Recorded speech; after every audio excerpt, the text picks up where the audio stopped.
Então, continuando a estudar sobre a atmosfera e os impactos dos poluentes no meio ambiente, vamos agora falar sobre como os materiais particulados em suspensão, aliados a outros poluentes, causam problemas para a vida na Terra.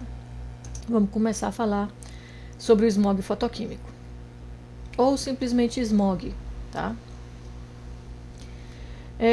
Essa palavra smog, ela é de origem inglesa e é uma fusão, né, de duas outras palavras, smoke, que vem de fumaça, e fog, de neblina. Então é como se fosse uma neblina formada por fumaça. Teve origem na Inglaterra porque o primeiro, ou pelo menos o mais grave evento que se teve notícia primeiramente foi na Inglaterra.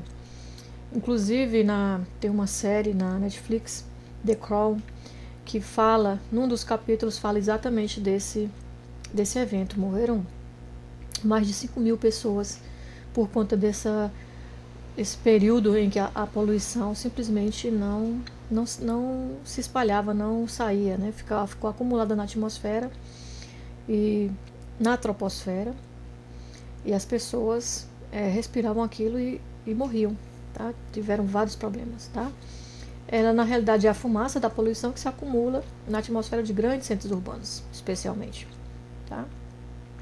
É proveniente, entre outras coisas, né, dos poluentes que são lançados por conta da queima incompleta dos combustíveis fósseis, né? Então vejam que a gente já viu dos vários impactos que a gente tem visto, em todos eles, os combustíveis fósseis são um dos causadores. É mais do que urgente que a gente busque formas alternativas e limpas de energia para substituir esses combustíveis fósseis. Até mesmo porque eles têm prazo para acabarem, né? Eles não são um recurso renovável, eles se formam, demoram milhões e milhões de anos para se formar uma quantidade, né, que possa ser utilizada. Então, a gente está usando os que já foram formados aí há bilhões de anos atrás, ou milhões de anos atrás, e eles tendem a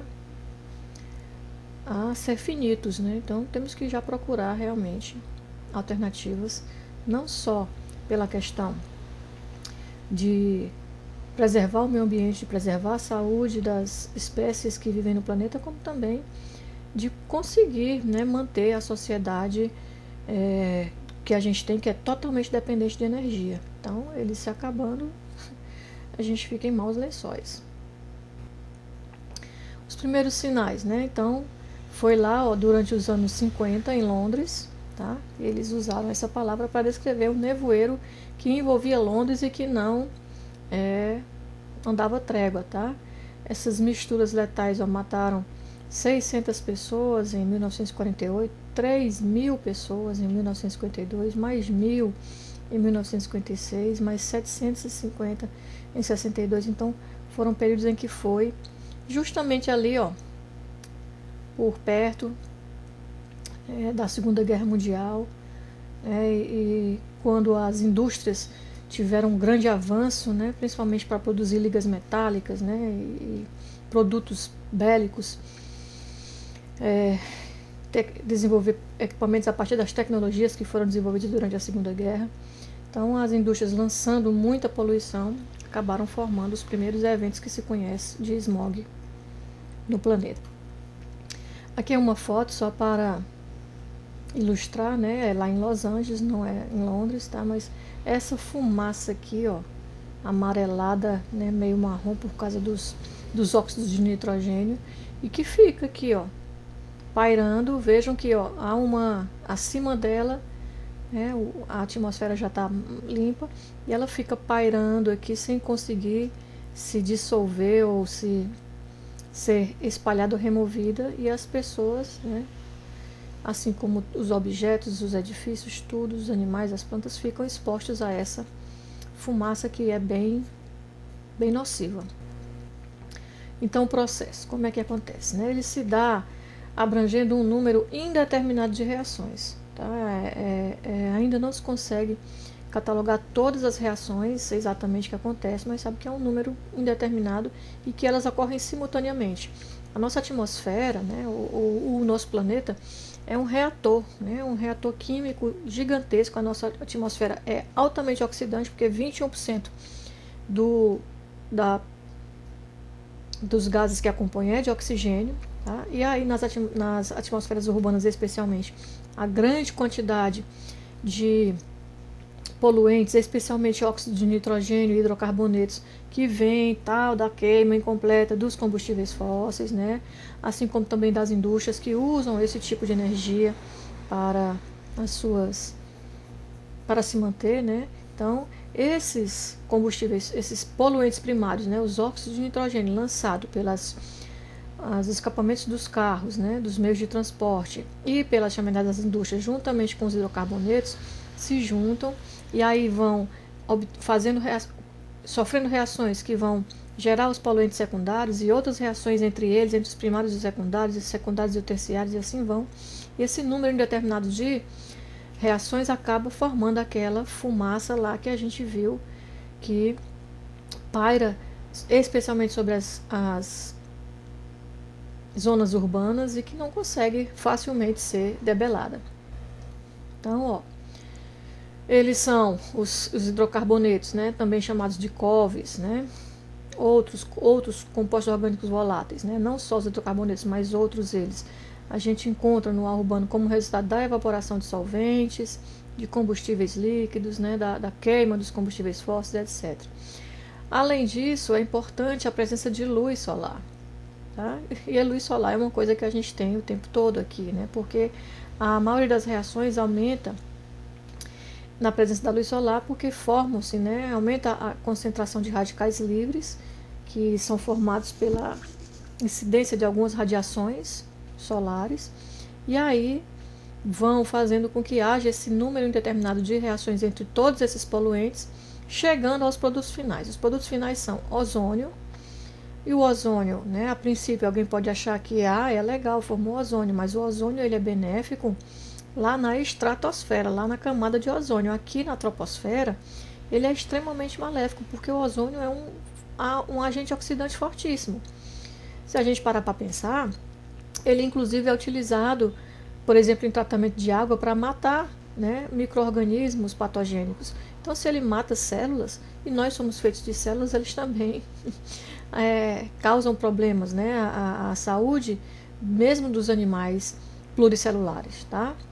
Ácido nítrico é outro dos produtos finais, o que causa aqui, né, chuva ácida, e outros compostos orgânicos parcialmente oxidados, tá? Que são todos eles classificados como poluentes secundários. Aqui tem só um esboço geral, né, do que seria mais ou menos, né, os compostos orgânicos voláteis, hidrocarbonetos como num geral, tá? Junto com os óxidos de nitrogênio, ó, sofrendo ou se formando como radicais livres pela ação da luz solar. O oxigênio, que é abundante na nossa atmosfera, vai sofrendo aqui um número indeterminado de reações, aí por isso duas setinhas, né? E aí chega no final essa mistura aqui que é muito danosa, né? Ozônio, ácido nítrico, compostos orgânicos, alguns óxidos de nitrogênio também presentes que formam aquela nuvem amarelada. Então, ó, algumas reações aqui, né? Os óxidos de nitrogênio são, né, NO2 primário com oxigênio, vai formar ozônio e NO, aí esse NO reage com oxigênio também da atmosfera, forma de novo NO2, tá? E meio mol de O2, que reage formando ozônio. Então aqui já tem, né, as fontes, tá, de ozônio a partir dos óxidos de nitrogênio, os COVs, né, os compostos orgânicos voláteis, né, aqui representado por hidrocarbonetos em geral, também vão formando CO2 e vão, né, reagindo, né, os outros derivados do carbono e dos hidrocarbonetos vão também reagindo com os óxidos de nitrogênio e intensificando ainda mais essas reações, tá? A água com NO2 também vai formar o ácido nítrico e assim vão se gerando todos aqueles produtos que a gente falou que são o produto final dos smogs, né? Que causam essa fumaça persistente, nociva, que recobre em alguns momentos as atmosferas urbanas. Então, os couves mais reativos são aqueles que têm dupla ligação, tá? Os óxidos de nitrogênio que são produzidos pela queima de combustível fóssil, né, na presença de uma chama quente, então lá nos motores dos automóveis, tá? Aquela cor amarelada que a gente viu lá na foto, lá de Los Angeles, né, se deve à presença do NO2, que ele absorve luz visível e emite aí na região do amarelo, tá? O nitrogênio com oxigênio na presença de luz ou de calor forma lá os radicais livres do NO que vão, né, entrar naquele número indeterminado de reações até chegar ao produto final que a gente viu lá. Ozônio troposférico, ácido nítrico e alguns derivados de hidrocarbonetos.